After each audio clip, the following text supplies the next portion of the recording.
कि रविंद्र कुशवाहा जी को तीसरी बार टिकट देने का कारण क्या आपको लगता है? और हम मायावती से भी आग्रह करेंगे कि वो चुनाव लड़े। लोकतंत्र में सबको चुनाव लड़ने का अधिकार है, लेकिन भारतीय जनता पार्टी की बी टीम न बने। 2017 और 2022 में आपको बढ़त मिली, इस देखिए, बार जो 2024 का लोकसभा चुनाव है, क्या उसमें इस विधानसभा का प्रभाव पड़ेगा? उतना नकारा सांसद सलेमपुर में दूसरा कोई नहीं हुआ और रविंद्र कुशवाहा सूर्य, अच्छा, रविंद्र कुशवाहा मस्त। माफ कीजिएगा, आपकी भी पार्टी में अधिकांश लोग जो है राष्ट्रीय नेतृत्व पर चुनाव लड़ रहे हैं। राजनीतिक मुख्तार अंसारी जी निश्चित तौर पर गरीबों के मसीहा थे, कोई उनको अपराधी कहे मैं नहीं मानता। अगर वो अपराधी होते तो उत्तर प्रदेश की जनता उनको कई बार उत्तर प्रदेश की विधानसभा में नहीं भेजती। भाजपा वाले उनको पप्पू कहते हैं। देखिए, भारतीय जनता पार्टी उनको पप्पू कहती है, लेकिन भारतीय जनता पार्टी उस पप्पू के सामने टिक नहीं पाती है। अमित शाह जी तो मास्टरमाइंड है, आप जानते हैं। किस चीज के मास्टरमाइंड है अब मैं ये नहीं कहूंगा, लेकिन आप जानते हैं। हाँ।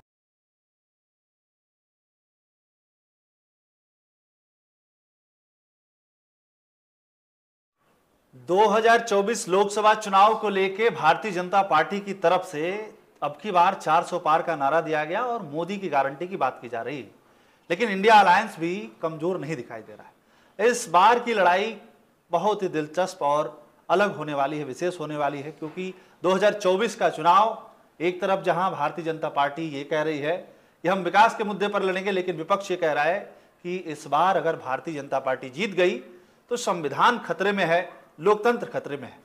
इसी पर बात करने के लिए हमारे साथ समाजवादी आंदोलन से निकले हुए नेता, समाजवादी पार्टी के वरिष्ठ नेता और सलेमपुर क्षेत्र में जमीनी स्तर पर पकड़ बनाए हुए ओपी यादव जी हैं। बहुत बहुत स्वागत है आपका। धन्यवाद। और पहला सवाल यही कि इस बार का जो लोकसभा चुनाव है, क्या वो लोकतंत्र के लिए खतरा है, ये आपके तरफ से कहा जा रहा है, या बस एक डर है? देखिए, भारतीय जनता पार्टी इस देश से डेमोक्रेसी को समाप्त करना चाहती है, इस देश के कॉन्स्टिट्यूशन को समाप्त करना चाहती है। और सही ये है कि अगर भारतीय जनता पार्टी दोबारा सत्ता में आ गई तो इस देश का लोकतंत्र भी नहीं बचेगा, इस देश का संविधान भी नहीं बचेगा।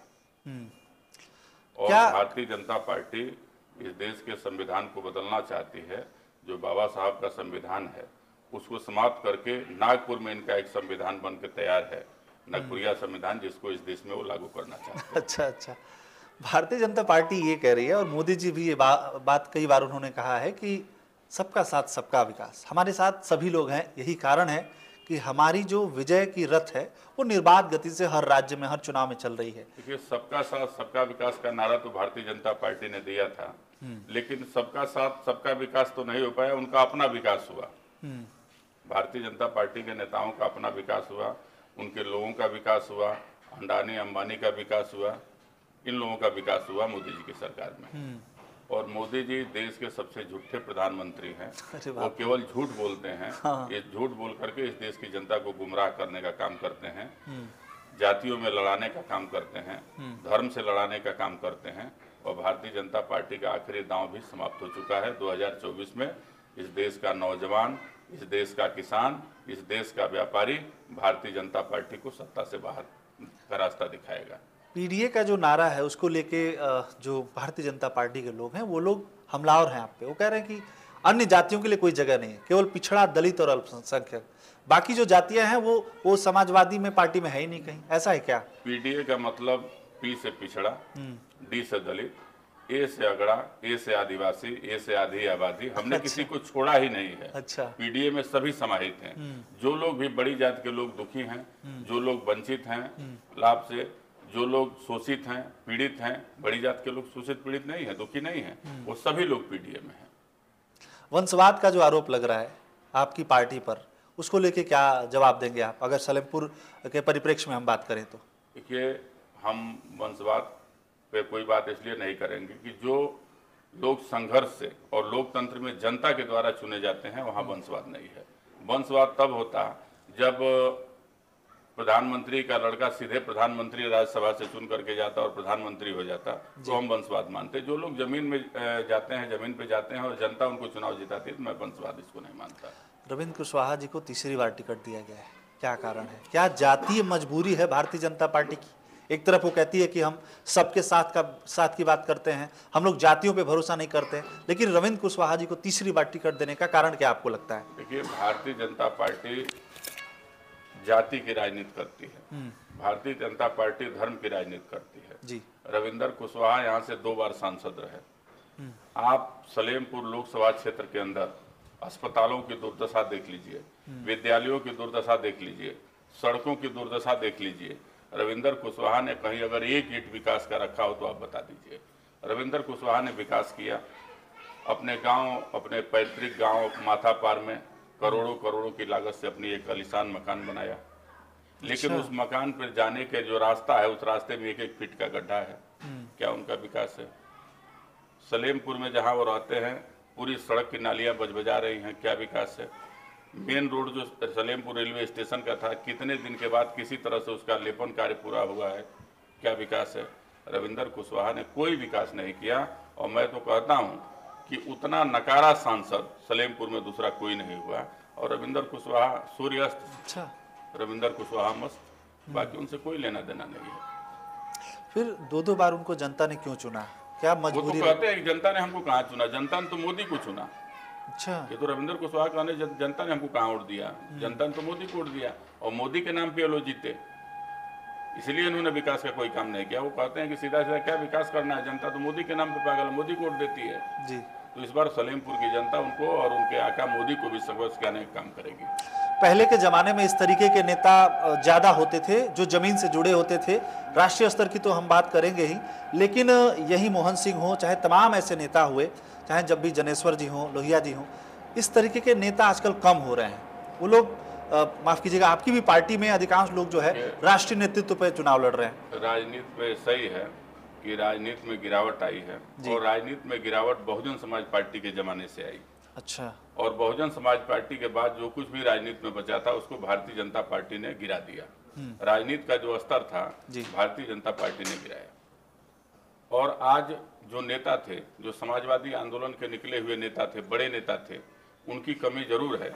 अकेले पूरे देश में भारतीय जनता पार्टी से हमारे नेता आदरणीय अखिलेश यादव जी लड़ रहे हैं। आप देख रहे हैं कोई दूसरा नेता नहीं। उत्तर प्रदेश में अखिलेश जी और बिहार में तेजस्वी जी लड़ रहे हैं भारतीय जनता पार्टी से, ममता बनर्जी जी लड़ रही हैं, शरद पवार, कुछ नेता ही बच गए हैं जो भारतीय जनता पार्टी से लड़ रहे हैं। वरना भारतीय जनता पार्टी ने ईडी सीबीआई का डर दिखा करके सबको अपने पाले में कर लिया। और हमारे नेता बेदाग हैं, और जो बेदाग है वो भारतीय जनता पार्टी से लड़ रहा है। दलितों के की बड़ी नेता कहें मायावती जी हैं, तो इस बार का वोट उनके जो कोर वोटर है उनका आपकी तरफ कैसे आएगा?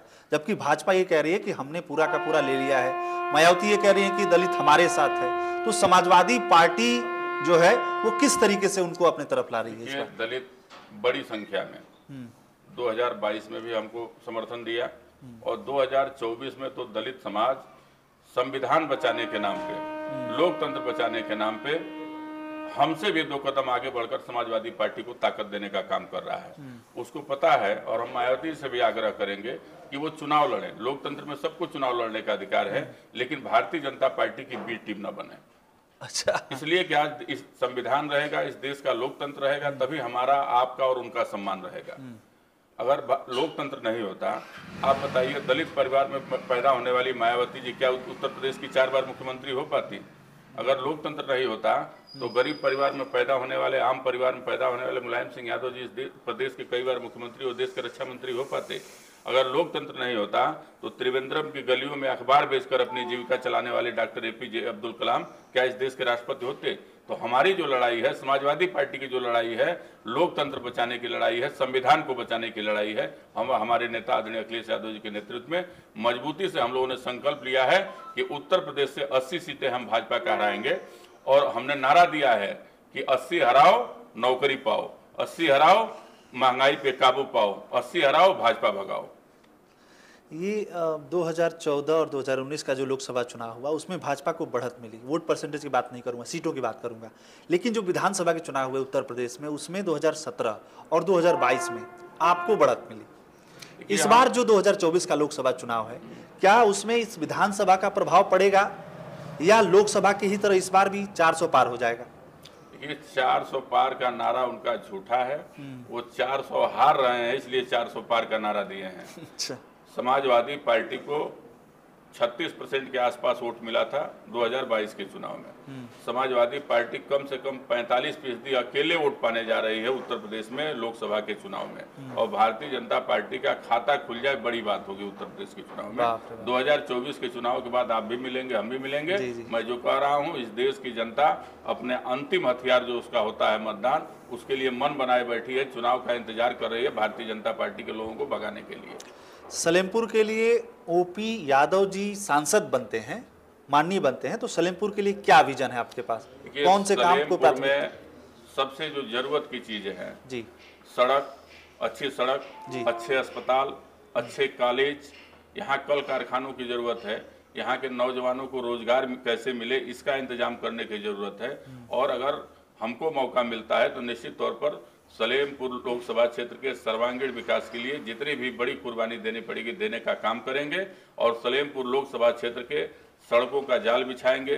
सलेमपुर लोकसभा क्षेत्र में अस्पतालों का सुंदरीकरण, अस्पतालों में सारी मशीनें, सलेमपुर लोकसभा के अंदर शिक्षा की बढ़िया व्यवस्था। आज हमारे यहाँ कोई पॉलिटेक्निक कॉलेज नहीं है, हमारे यहाँ कोई इंजीनियरिंग कॉलेज नहीं है, हमारे यहाँ मेडिकल कॉलेज स्वीकृत था, जमीन मिल गई, लेकिन यहाँ के नालायक सांसद के उदासीनता के कारण वो देवरिया में चला गया। तो आज सबसे ज़्यादा मूलभूत जो समस्याएं हैं यहाँ के लोगों की, उस पर जो जरूरत होगी उस पर काम किया जाएगा। अब बातचीत हम समाप्त करेंगे, लेकिन एक रैपिड फायर हम करते हैं। रैपिड फायर में हम एक नाम लेते हैं, उस पर आपको 1-2 वाक्य में कुछ बताना होता है। सबसे पहला नाम मैं ले रहा हूँ रविंद्र कुशवाहा का, 1 लाइन में। रविंद्र कुशवाहा जी के बारे में मुझे कुछ नहीं कहना है। रविंद्र कुशवाहा जी सलेमपुर लोकसभा क्षेत्र की समस्याओं को लेकर आज तक कभी लोकसभा में वो नहीं बोले। लोकसभा में एक बार जरूर उन्होंने बोला और कहा कि मेरे बाप 4 बार सांसद रहे हैं, मैं 2 बार सांसद रहा हूं, और समाजवादी पार्टी की सरकार में बनी टंकी में पानी आज तक नहीं चल पाया, और आज भी मैं आपसे कह रहा हूं कि उस टंकी में पानी नहीं है। यही उनका विकास है, यही उनका यहाँ का विकास मॉडल है।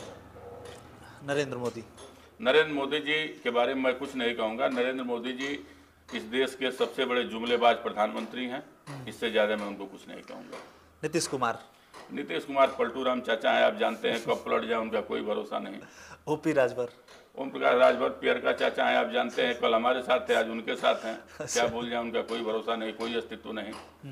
मायावती जी आज की तारीख में भारतीय जनता पार्टी की बी टीम के रूप में काम कर रही हैं। हमारी शुभकामनाएं उनको, मैं कोई टिप्पणी नहीं करूंगा। दलित समाज से आकर देश के अंदर एक उनका सम्मान है, उस सम्मान को बचाए रखें, यही हमारी सलाह है उनको। मुख्तार अंसारी, देखिए मुख्तार अंसारी जी निश्चित तौर पर गरीबों के मसीहा थे। कोई उनको अपराधी कहे मैं नहीं मानता, अगर वो अपराधी होते तो उत्तर प्रदेश की जनता उनको कई बार उत्तर प्रदेश की विधानसभा में नहीं भेजती। और जिस दिन उनका अंतिम जनाजा निकला, आप पता कर लीजिएगा, उतना बड़ा जनाजा माननीय मुलायम सिंह यादव के बाद अगर किसी का सबसे बड़ा जनाजा उत्तर प्रदेश के राजनीतिक इतिहास में निकला तो मुख्तार अंसारी का निकला। और उस जनाजे की खासियत जान लीजिए, 70% हिंदू लोग थे। तमाम आपके चैनलों पे चले, हिंदू परिवार रोते बिलखते नजर आए उनके जाने के बाद। इसलिए मुख्तार अंसारी गरीबों के मसीहा थे, जिनका कोई आंसू नहीं पहुंचता था उसका मुख्तार अंसारी पहुंचते थे। इसलिए मुख्तार अंसारी एक अच्छे और नेक इंसान थे। राहुल गांधी जी हमारे इंडिया गठबंधन के हिस्सा हैं, पढ़े लिखे हैं, युवा हैं, उनकी सोच अच्छी है। आधुनिक भारत के, भाजपा वाले उनको पप्पू कहते हैं। देखिए भारतीय जनता पार्टी उनको पप्पू कहती है, लेकिन भारतीय जनता पार्टी उस पप्पू के सामने टिक नहीं पाती है कहीं। उसी पप्पू ने एक टी शर्ट पर पूरे देश को पैदल नापने का काम किया है। राहुल गांधी जी के सामने नरेंद्र मोदी कहीं नहीं टिक पाते हैं। राहुल गांधी जी के सदन में बोलने के बाद उसका जवाब नरेंद्र मोदी जी नहीं दे पाते हैं। अमित शाह जी तो मास्टरमाइंड हैं, आप जानते हैं। किस चीज के मास्टरमाइंड है? अब मैं ये नहीं कहूँगा, लेकिन आप जानते हैं भारतीय जनता पार्टी में गृह मंत्री के पहले उनको तरीपार कहा जाता था, तमाम चार्जेज उनके ऊपर हैं, इसलिए मैं उनको कुछ नहीं कहूँगा। ओपी यादव नहीं, मैं तो सलेमपुर का बेटा हूँ। पिछले 25 वर्षों से सलेमपुर के लोगों के बीच में धूल फांक रहा हूँ। सबके मरने में, जीने में, शादी में, ब्याह में हर समय उपलब्ध रहता हूँ। मैं सलेमपुर का हूँ, सलेमपुर का बेटा हूँ और सलेमपुर का बेटा ही रहूँगा। 2024 लोकसभा पर अगर बोलना हो 3 वाक्यों में क्या कहना चाहेंगे? देखिए सलेमपुर में हमारे नेता आदरणीय अखिलेश यादव जी ने हमको आशीर्वाद दिया, तो सलेमपुर को विकास के ऊंचाई पे ले जाने का काम करेंगे। सलेमपुर में शिक्षा और स्वास्थ्य को बेहतर बनाने का काम करेंगे और यहाँ के नौजवानों को रोजगार दिलाने के लिए प्रयास करेंगे। समय देने के लिए आपका बहुत बहुत शुक्रिया, धन्यवाद। धन्यवाद। तो ओपी यादव जी थे और किस तरीके से बेबाक सवालों के इन्होंने बेबाक जवाब दिए वो आपने देखा। इस पूरे मामले पर इस तरीके की बातचीत बहुत कम हो पाती है, समय कम था लेकिन फिर भी आपने इतना समय दिया, इसके लिए शुक्रिया। दर्शकों से निवेदन है कि इस पूरी बातचीत पर अपनी प्रतिक्रिया जरूर दें। सलेमपुर में कितना विकास हुआ है ये हम लोग लगातार सर्वे कर रहे हैं, ऑनलाइन सर्वे है, इसमें आप बता सकते हैं कि विकास से आप कितने संतुष्ट हैं। बाकी और भी ताज़ा अपडेट्स के लिए बने रहिए हमारे साथ। नमस्कार।